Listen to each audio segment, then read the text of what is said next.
arquitectura sostenible, el concepto de arquitectura sostenible está de moda, pero ¿qué significa y qué beneficios aporta a la sociedad? Arquitectura sostenible,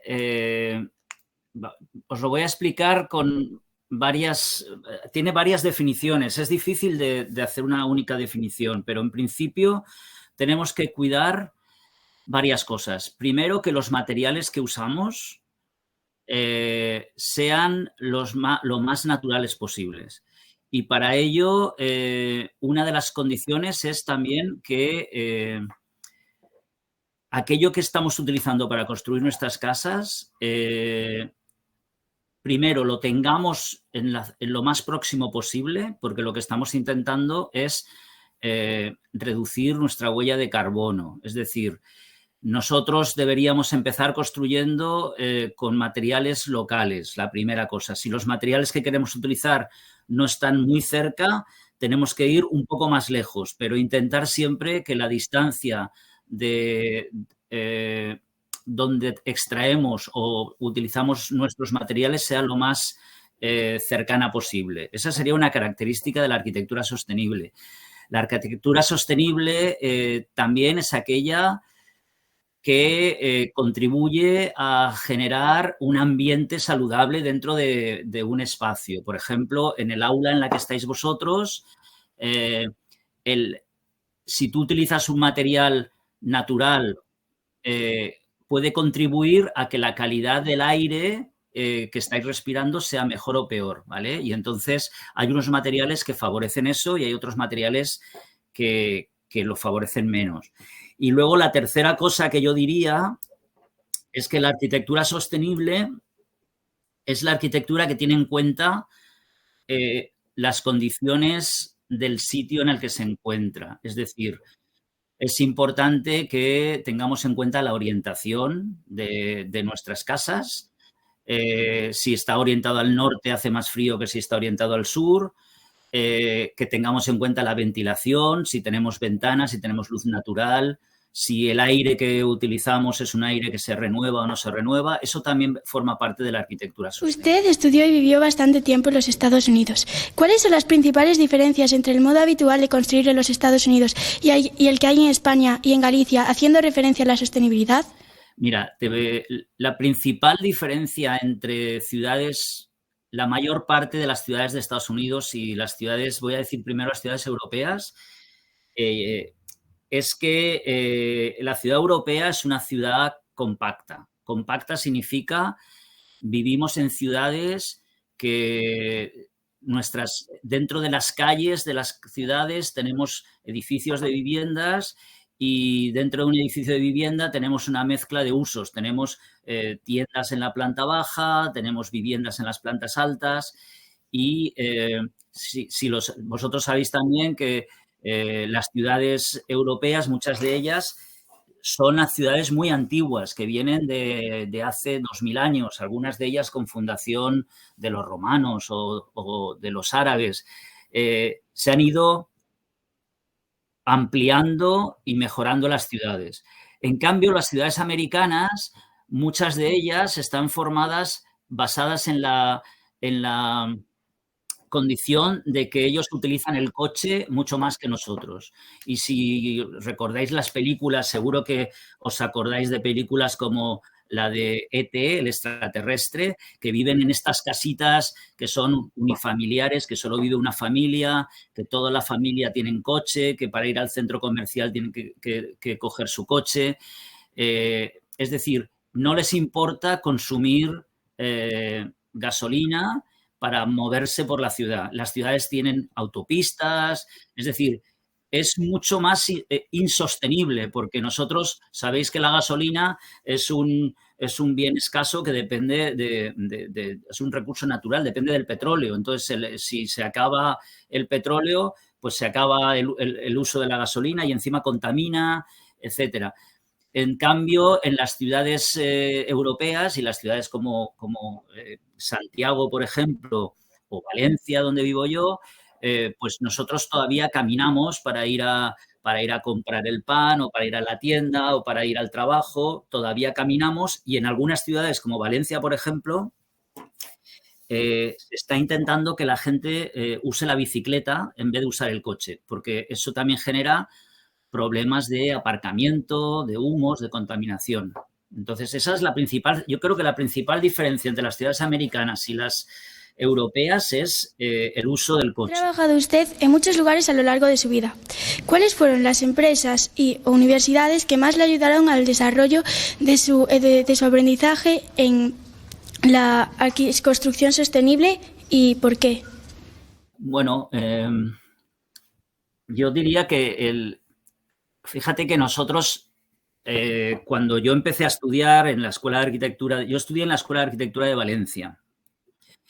Y en los años en los que yo estudiaba aquí en Valencia no había mucho interés por la arquitectura sostenible. Realmente la arquitectura sostenible es una cosa que la palabra sostenible se empieza a utilizar igual hace 10 o 15 años. Es decir, que hasta entonces no éramos conscientes de la importancia que tenían los recursos naturales que tenemos a nuestra disposición en el planeta. Os seguro que vosotros estáis oyendo hablar del cambio climático, ¿no? Y entonces esta preocupación por el cambio climático es relativamente reciente. Entonces, imaginaros, por ejemplo, que en las escuelas de arquitectura hace 30 años, pues bueno, no era muy importante. Se hablaba de construcciones con hormigón armado, construcciones con acero, vidrio en las fachadas, se utilizaba el aire acondicionado en edificios, no importaba si el edificio estaba bien orientado o estaba mal orientado. Es decir, que estas cosas yo las estudié así y nadie me las explicó de otra forma. Luego yo me fui a estudiar un máster de arquitectura a Estados Unidos y estuve en Los Ángeles. Los Ángeles es una ciudad que es un ejemplo de lo que os he contado antes, de que es una ciudad en la que para ir a cualquier sitio necesitas un coche. Incluso yo tenía, fijaros que tenía amigos que eran una pareja que tenían 3 coches. Uno para cada uno y un tercer coche por si acaso se estropeaba uno de los dos, porque no hay transporte público. Esa es otra de las características de las ciudades europeas, que tú, si no vas andando o no vas en bicicleta, seguramente tenéis un buen transporte público en Santiago y podéis coger el autobús para ir a un sitio u a otro. En Estados Unidos, sobre todo en las ciudades como Los Ángeles que os estoy contando, no existía transporte público. Aquí en Valencia tenemos, aparte de autobuses, tenemos metro, tenemos tranvía. Todo eso en Estados Unidos es muy limitado. Entonces, la ciudad de Los Ángeles, por ejemplo, donde yo vivía, imaginaros, tenía 100 kilómetros. De un lado a otro eran 100 kilómetros y de la costa a las montañas había 60 kilómetros. Es decir, que era imposible, por ejemplo, encontrarte un amigo por la calle, que seguro que os pasará en Santiago. Vais por la calle y a lo mejor os encontráis un amigo o los padres de un amigo. Es decir, que eso en Los Ángeles es imposible.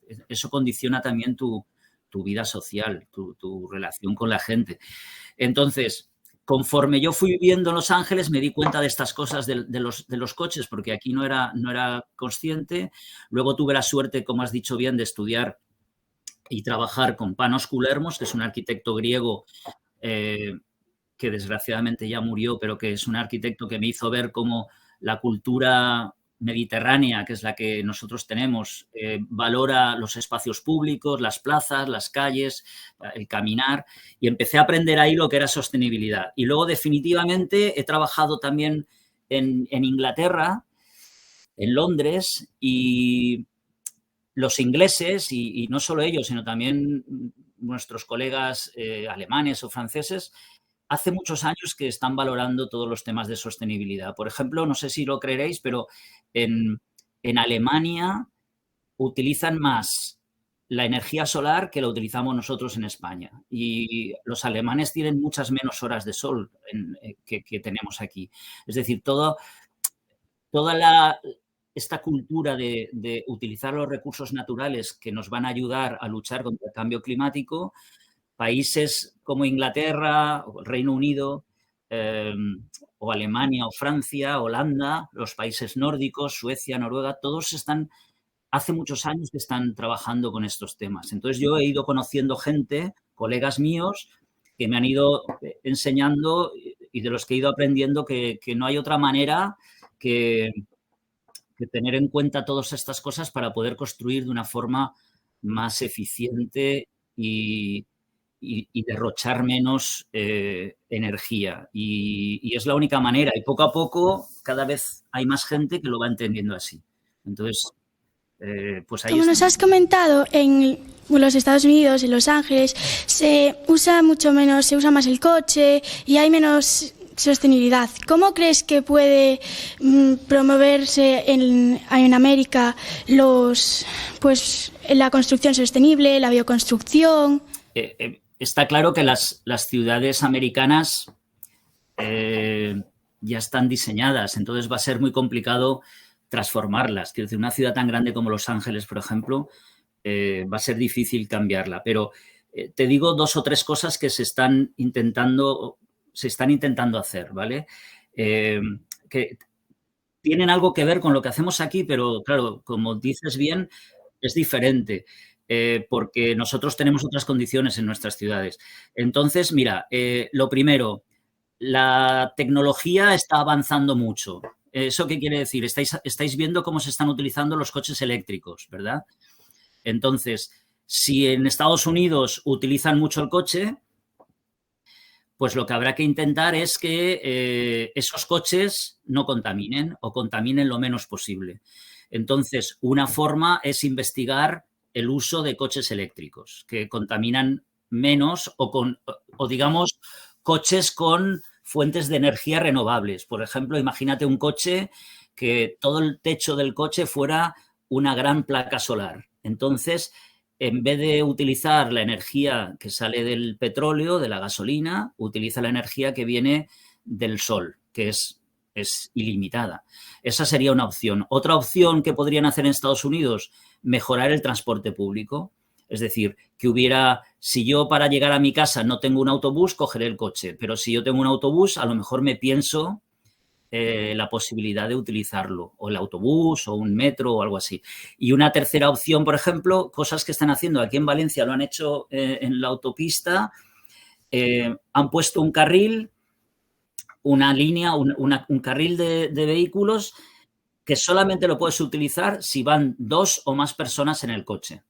Es decir, que si tú quieres ir por ese carril, que se supone que es un carril que es más rápido porque va menos gente, si tú te pones de acuerdo con tu compañero de clase o con tu amigo o con tu vecino para ir a trabajar juntos, pues en vez de utilizar 2 coches, utilizarás uno. Y si te pones de acuerdo con 3 amigos, pues en vez de utilizar 3 coches, utilizarás uno.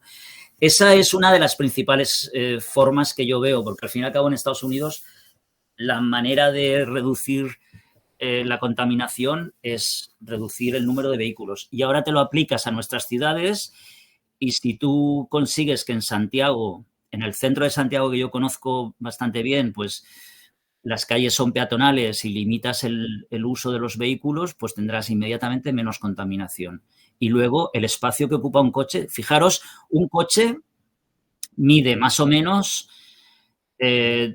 unos 2 metros de ancho por unos 4 metros de largo, ¿vale? 2 por 4 son 8 metros cuadrados. Si tú quitas 10 coches de la calle, estás quitando 80 metros cuadrados. 80 metros cuadrados es una plaza que podría poner juegos para niños o podrías poner bancos para sentarse, podrías plantar árboles. Es decir, solamente quitando 10 coches. Imagínate si quitas 100, ¿vale? O sea que más o menos. Eso es un resumen de lo que creo que se podría hacer. En muchas zonas urbanas hay pocos espacios verdes y una solución para ello podría ser los techos verdes.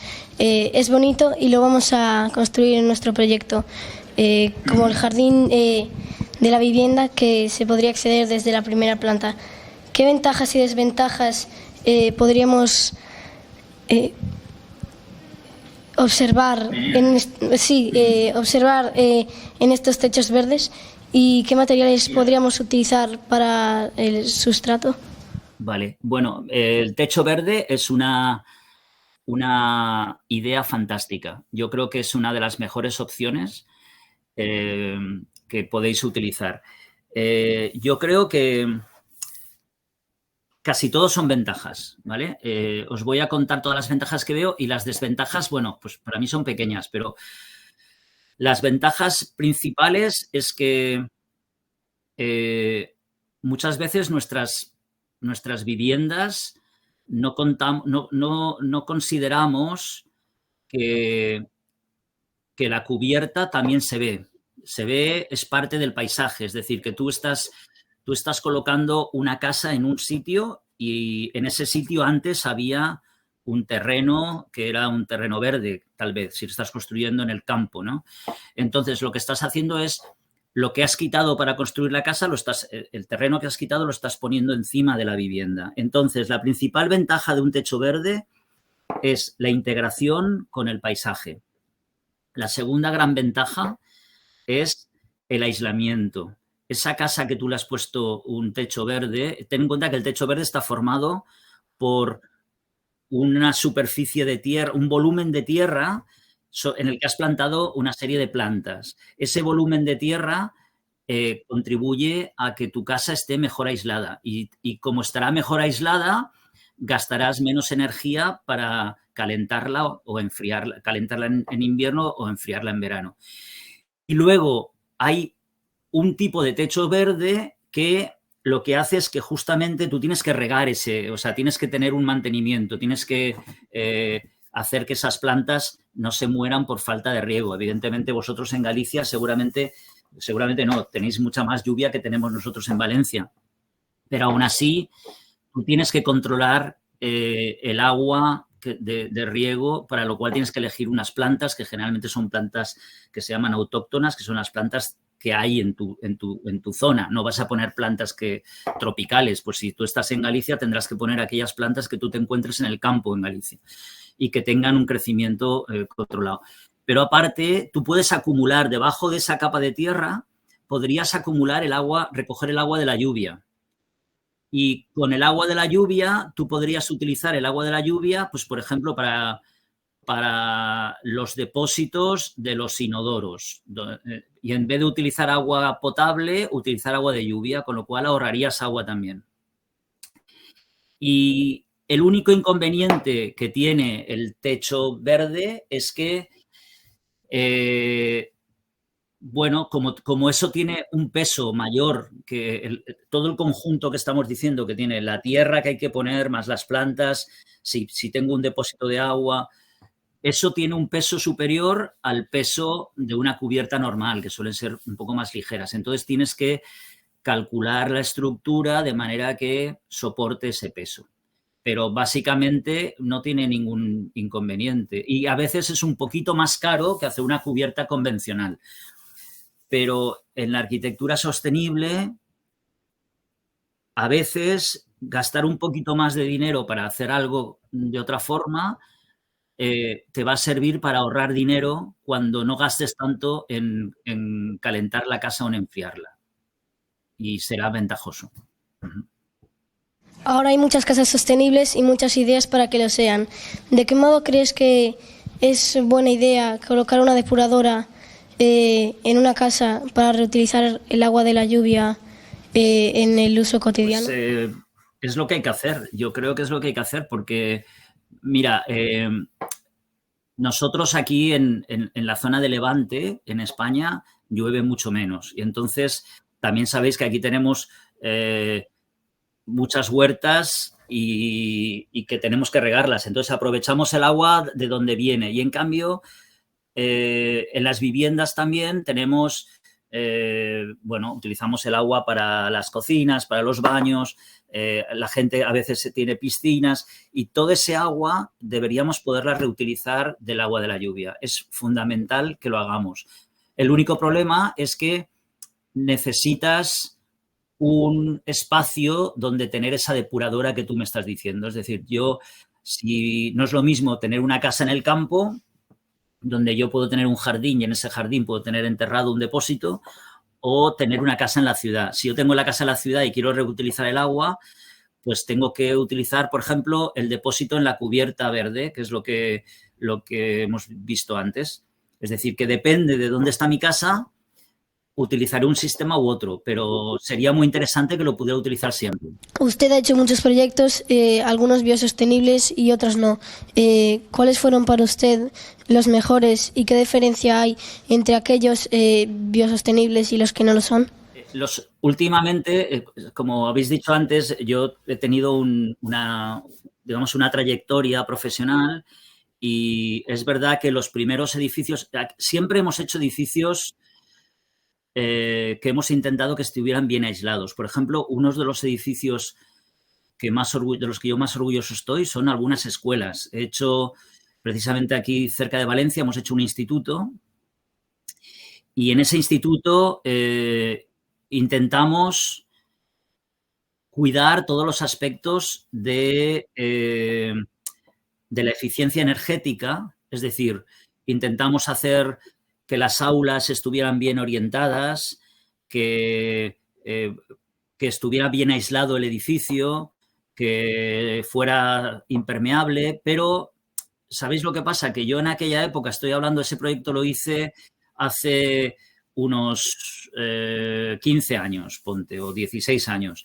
En aquel momento yo podía haber utilizado algunos materiales más naturales de los que utilicé.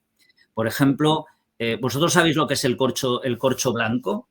El que se llama corcho blanco, se llama Porespan. Es este material que se utiliza como aislamiento. No sé si sabéis de lo que estoy hablando. Este material es un material que hasta ahora se ha utilizado siempre como aislamiento en la construcción. Pero resulta que es un material que es derivado del petróleo. Es un material que aísla, pero para fabricarlo has tenido que utilizar mucha energía. Y es totalmente artificial. Bueno, pues ahora yo estoy utilizando el corcho natural. El corcho natural se obtiene de los alcornoques, de la corteza de los alcornoques.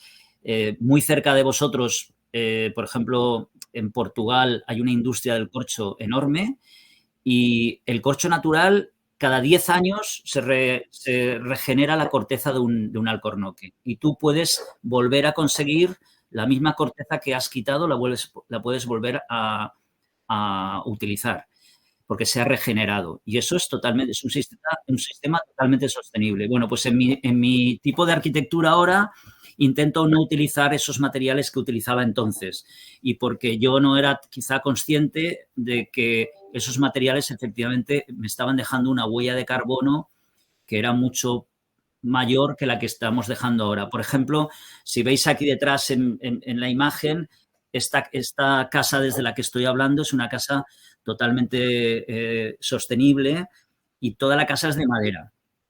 Entonces, antes, por ejemplo, pues he utilizado en algunos edificios hemos utilizado el hormigón, por ejemplo. El hormigón es un material que consume mucha energía para su fabricación y en cambio tiene una huella de carbono muy alta, es decir, que emite mucho carbono, mucho CO2 a la atmósfera para fabricarlo. En cambio, la madera es todo lo contrario. La madera que viene de un bosque, el bosque lo que hace es que consume el carbono y lo elimina de la atmósfera, con lo cual es el efecto totalmente contrario. Desde estas cosas te vas dando cuenta, pues poco a poco, conforme vas estudiando, te vas haciendo más mayor, vas trabajando en distintos países, como hemos hablado, pero yo ahora no quiero hacer ningún edificio en el que no considere la sostenibilidad como el elemento fundamental.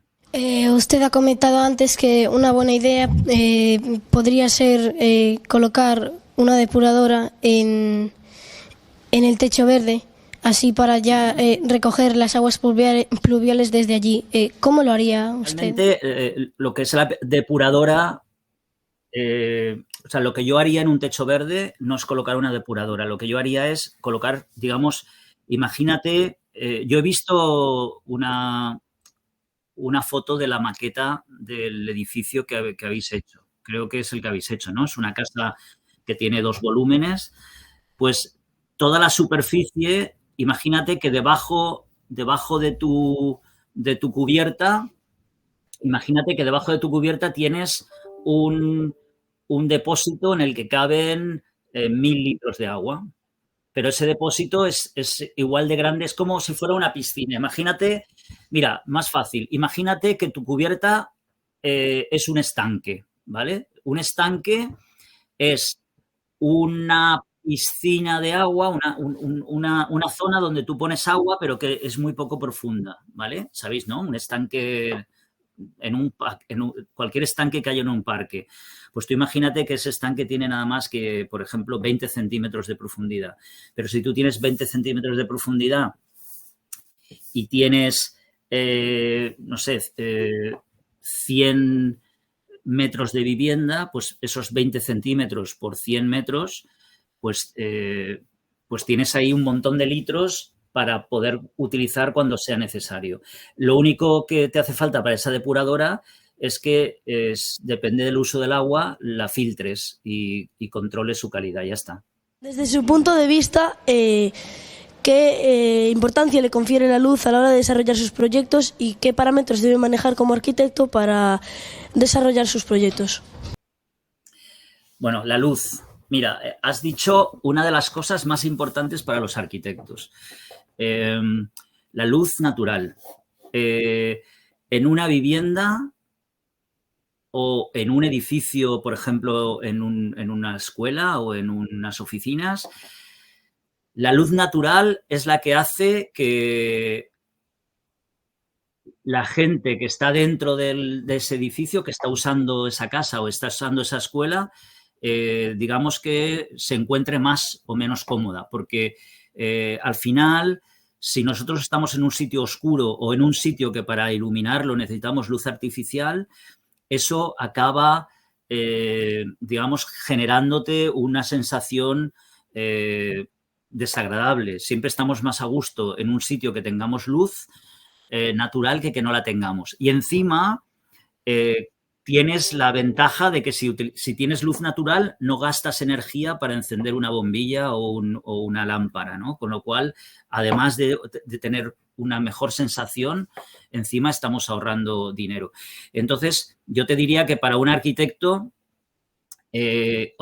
sostenible, lo primero que tenemos que pensar es nuestro edificio, cómo le va a llegar la luz. No es lo mismo tener un edificio y cómo se va a orientar. No es lo mismo que tu edificio esté orientado al sur. Tú sabes que una ventana que esté al sur significa que le da el sol prácticamente todo el día, con lo cual tu casa estará más caliente que si tu ventana da al norte, porque al norte no da el sol nunca. El sol va este, sur, oeste, pero por el norte no pasa, con lo cual todas las ventanas que están al norte no reciben sol durante el día y serán más frías. Entonces, dependiendo de en qué zona estés construyendo, si estás construyendo en Galicia o estás construyendo en Valencia, pues te interesará una cosa u otra. Pues nosotros, por ejemplo, en Valencia, en verano hace muchísimo calor. Y entonces, si mi casa está orientada toda al sur, será muy bueno para el invierno, pero en verano tendré mucho calor. Y entonces lo que tendré que hacer es protegerme del sol con un porche o con una persiana o con un toldo. Es decir, tendré que utilizar otras cosas. Pero lo importante es que mi casa esté bien orientada y luego ya utilizaremos los materiales que haya que utilizar. Hablando de la iluminación, ¿qué ventajas le ve a la luz natural frente a la luz artificial? Bueno, ya te lo he contestado, creo yo. La luz natural no solamente es gratis, es que tu carácter, digamos, tu estado de ánimo, ¿sabéis? El estado de ánimo de la manera en la que tú te encuentras se favorece gracias a la luz natural. Es decir, el sol te genera un bienestar que contribuye a tu estado mental, a que tú te encuentres mejor, a que trabajes mejor, a que tu cuerpo se encuentre mejor. Con lo cual, no solamente estás ahorrando dinero porque no estás utilizando iluminación artificial, sino que al mismo tiempo estás contribuyendo a tu salud y a tu estado general. ¿Dónde colocarías estos elementos? ¿Se podrían colocar en algún sitio que no fuera el techo? Mira, las placas solares, la respuesta es muy sencilla. Una placa solar tiene que estar orientada el mayor número de horas posible al sol. Entonces, con lo que hemos estado hablando ahora, ¿cuál es la orientación perfecta para una placa solar? El sur, porque siempre le va a dar el sol durante el día. ¿Qué ocurre? ¿Por qué lo ponemos en el tejado? Pues porque muchas veces en las viviendas solo tenemos disponible el tejado, que es la parte a la que le va a dar el sol todo el día. Pero si yo tengo una casa en la que tengo un jardín o tengo otra superficie donde yo pueda colocarlo, no hay ningún problema. Yo puedo colocar las placas solares en cualquier sitio. Lo único que tienes que tener en cuenta es que desde las placas solares tiene que haber una instalación, es decir, unos cables que lleven la electricidad que producen, la tienen que llevar a donde se va a consumir. Entonces, tiene que estar lo suficientemente cerca. No puedes colocar, si te colocas una placa solar a 1 kilómetro de tu casa, producirá electricidad, pero tendrás que gastar mucho dinero en traer la electricidad a tu casa. Con lo cual, tienes que ponerla cerca de donde la vas a consumir y la utilizamos en el techo por lo que te digo, porque es donde más fácil es, pero no es imprescindible. ¿Qué función tienen las placas solares en una vivienda biosostenible y qué se hace con ellas una vez que se termina su vida energética? La arquitectura sostenible, por un lado, tiene 3 componentes: la correcta orientación de la casa, el uso de materiales naturales y el uso de energías renovables. Energía renovable es aquella energía cuya fuente es, digamos, ilimitada. Por ejemplo, el sol, por ejemplo, el aire o la tierra. La energía de la tierra también existe, que es la geotermia, o la aerotermia, que utiliza la energía del viento, del aire, o las placas solares o fotovoltaicas, que utilizan la energía del sol. Entonces, me has preguntado, perdona, aparte de las placas, o sea, ¿cuál es la función de la placa solar en la vivienda sostenible, ¿no? Bueno, exacto. Lo que se hace es que tenéis que tener en cuenta que igual que estamos utilizando materiales naturales para construir nuestras casas, lo que tenemos que tener en cuenta es que los componentes de los que están hechos las placas solares pues sean lo más reciclables posibles. Es decir, también otra de las características de la sostenibilidad es la posibilidad de reciclar, ¿no? Reciclar todo aquello que compone nuestras viviendas. Si yo tengo un material natural, la madera, cuando desmonto una casa que ya no voy a utilizar o que la voy a ampliar, esa madera la puedo reutilizar o la puedo transformar en energía si la quiero quemar en una chimenea, por ejemplo.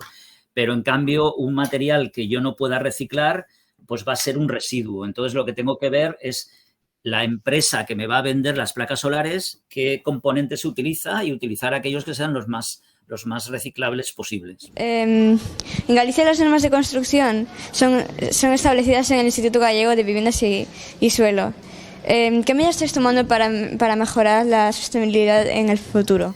Es lo mismo que ocurre con el Instituto Valenciano de la Edificación o los institutos de las demás ciudades españolas. Y es que ahora mismo lo que se está haciendo es incentivando a la gente. Es decir, si yo